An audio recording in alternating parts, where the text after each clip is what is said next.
what I have on the slide here is put in order in terms of authenticity and no. Maybe again, I was trying to be as brief as possible. It's a huge presentation, and initially it was about 139, I think, slides, and I cut it down to, I forgot how many, almost 30. So I have to do a lot of condensing for the sake of time. But if I were to do that again, I would do this.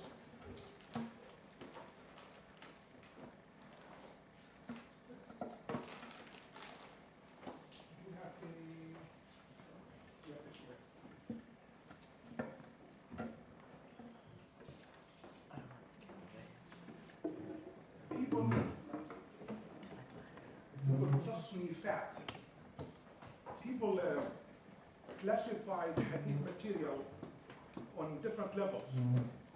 One of these levels was based on authenticity. And based on authenticity,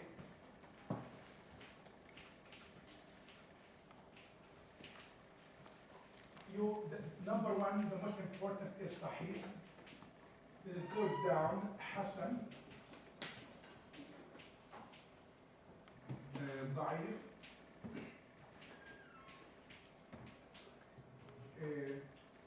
موضوع or fabricated. So this is in terms of authenticity.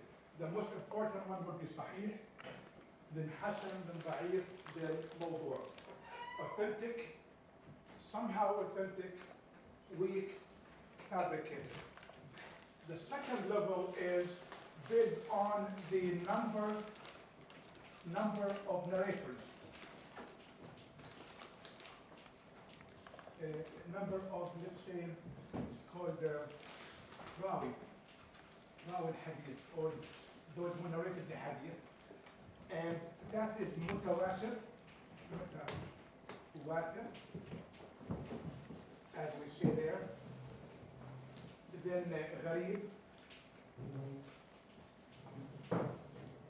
then ahad. This is narrated by multiple, countless number of people, the mutawatir. The gharib is narrated by much fewer people, though it had the opportunity of being narrated by more people. Ahad narrated by one person, from whom only one person narrated, from whom only one. So ahad becomes one from the Prophet all the way to it when it got to the book, finally. It's called ahad. So this is the difference in terms of number. Then the third one in terms of the how connected the chain is on the snap. Then you have mawsul, which means fully connected. Maqtu', which means it's cut off. Then you have marfu',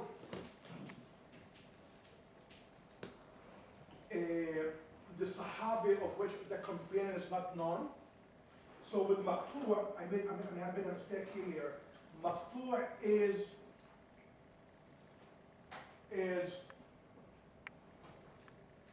let's say you have 10 people from the Prophet all the way till it was recorded. At one point, one of those people is missing. It could be anyone. That's called maqtu', cut off at one point in the chain. Marfu', when the cut off happens from the companion. So we have all the chain except the companion who heard it from the Prophet or the disciple. You see the difference? So maqtu' is at one point in the chain there is disconnection. With marfu', the disconnection is from the Prophet to the disciple. So maqtu' could be a marfu'. Maqtu', it could be marfu', yes. But to distinguish between both, scholars of hadith said, well, let's call marfu' only for exclusively if the Sahabi is not there. While maqtu', let's call it to anyone else. But yes, but marfu' is a part of maqtu'. You're absolutely right. Then you have mursal. A mursal is when the sahabi is not there and the tabi'i is not there. So you have these words describe the chain. These words describe the number of narrators. And these words describe the authenticity of the hadith. So you study this and this to end up here. So this is the final judgment, if you will, if I'm making sense. So the road to here starts from here. Please come in. So it was our friend who asked that question. She said she was a little bit confused, and I thought she was right. I confused her. Thank you. I tried to answer your question. And thank you for asking me. What I said here, what's the name again? My name? Sarah. Sarah. What I said, Sarah, here is I tried to condense 139 slides into a few because of the time. But if I were to do 3 slides, I would say what the scholars did is they divided the kinds of hadith based on categories. One category based on the chain, the isnad,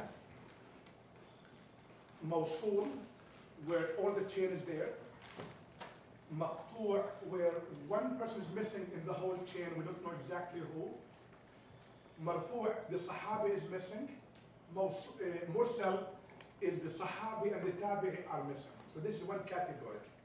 It describes the chain. This category describes the number of narrators. Mutawatir means so many number of people narrated the hadith. Gharib, 1 or 2, maximum 3. Ahad means only one person narrated that hadith. So they are different categories.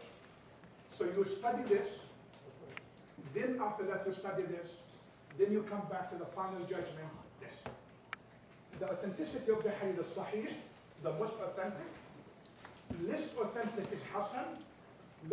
Actually almost not authentic, but could be authentic, is da'if and fabricated. These are the 3 levels of hadith. Thank you for the question. It was very helpful. Yes? Is it true, Professor, that now research in the last, I don't know how many years, a lot of Sahih from Muslim and Bukhari are now being sort of questioned and not saying not Sahih really. You are absolutely right. Imam Muhammad al-Ghazali, the greatest scholar of the 20th century, I believe, who died in 1999. He has a few books about this issue. And he does a question 13 hadiths in Sahih al-Bukhari. He's the author of this book in Arabic, but he has some books in English called Laysa min al-Islam, it is not of Islam, where he actually questions specific practices in the Muslim world, and it's absolutely not of Islam. And he questions how people use hadith to make these rulings. The most well-known term in the Arab world and the Muslim world, the word bid'ah. So you know the word bid'ah. I take the word bid'ah. Every time Muslims want to criticize an action that they're not familiar with, they put bid'ah, which means it's innovation, referring to it's not something the Prophet approved of. Sort of like going really out of the term. So he described what the word bid'ah means, and how the Prophet interpreted the word bid'ah, and how Muslims abuse the term bid'ah to sort of reject anything that they're not familiar with, to call it un-Islamic. Amazing stuff that I wish Muslims could read. He talks about the practices during funerals and marriages, hadith, and how hadith has been abused, and how it's a good book. I wish it could be translated to English. But yes, a good number of scholars, Muhammad Abu Zahra did, Abdul Karim Zidan, the very well-known scholar of Iraq, questioned a good number of hadiths that we have received to be authentic. And Abdul Karim Zidan is a very, very well-known scholar. I forgot his name. He recently wrote a book on Islam and extremism from Pakistan, from Lahore. If his name comes to my mind. Tahir? Yes. He was in Washington here recently spoke. So yes, it's very well known. It is a new school of thought that I lectured to in Karachi recently, of a group of scholars coming together with very clear vision of standing up for what has become a part of Hadith that people have not been really to question and stand up to. I'm very proud of that school of thought. Yes. So it's not something new, by the way. I also want to say to my friend, what's your name again? Donald Bond. You had the question about in the Christianity, for those of you who don't know, Christianity at one point developed a new discipline for the study of the Bible called biblical criticism theory. And I told him, I believe that Islam contributed to the biblical criticism theory in Christianity, but Islam started it in the 9th century. What we are talking about is biblical criticism theory, Hadith criticism theory, where you put the text, you study it, you question it, you ask about its authenticity, its meaning, its possibility, the translation, the misquotation, what could have been mistranslation. You put all of that together and you ask the tough questions about everything. And I said, unfortunately, I thought one of you, I forgot whom, after lunch, that Muslims were much more open to criticism and evaluation of Hadith and of Islam in the 9th century than they are now. Now we are told, don't question. If you study Imam al-Sayuti in the 13th century and look into how he criticized so many well-known Islamic practices, and was never told he was not a good Muslim or a bad scholar. Imam Abu Hanifa, with his understanding of jurisprudence, this man stood up to so many people. He ended up in jail poisoned by the caliph because of his criticism of the system and how the system understood Hadith and literature. So yes, Islam developed this criticism theory. For you, the Arabs here, the term that existed in the 11th century, called the ilm mushkil al-hadith, the discipline for the study of problematic hadith. It's not a new term, it's not a liberal Islam, as people think. It's not, I'm not inventing this. This was there 900 years ago. 900 years ago. I'm going to shock you. What about ilm mushkil al-Quran? The science for the study of problematic Quran. You are surprised?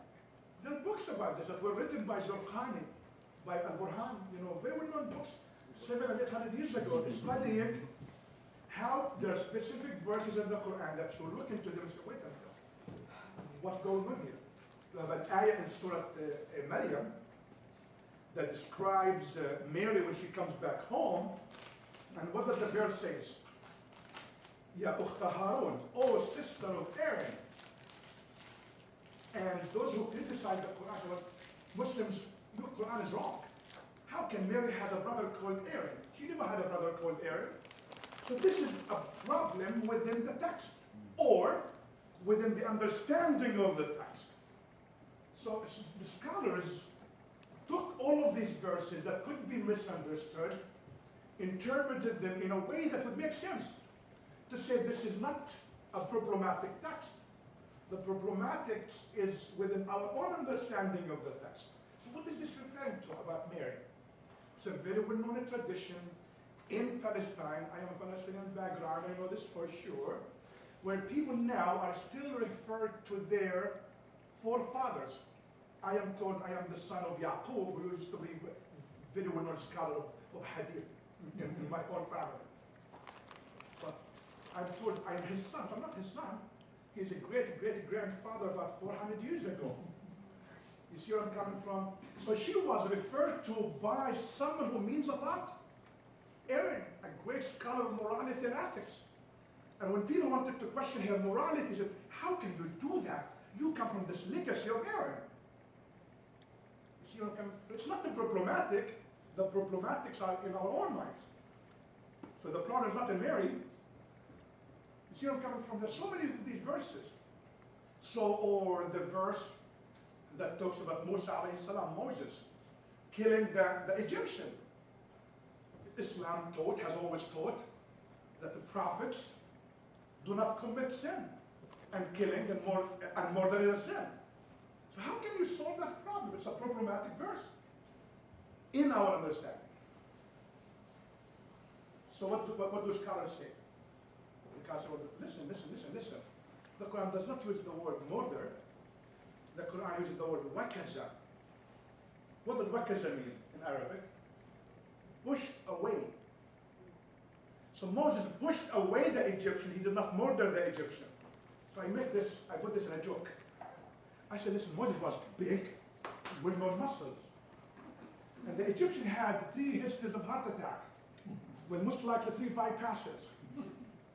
And this wonderful prophet called Moses saw injustice. Very big muscled guy. The Quran says, wakazaw. He pushed him away. Not to kill him, but to separate between them. The guy could not handle Moses' push. What does this mean in legal thinking in Islam, but also in America even? 1st degree murder, 2nd degree murder, 3rd degree murder.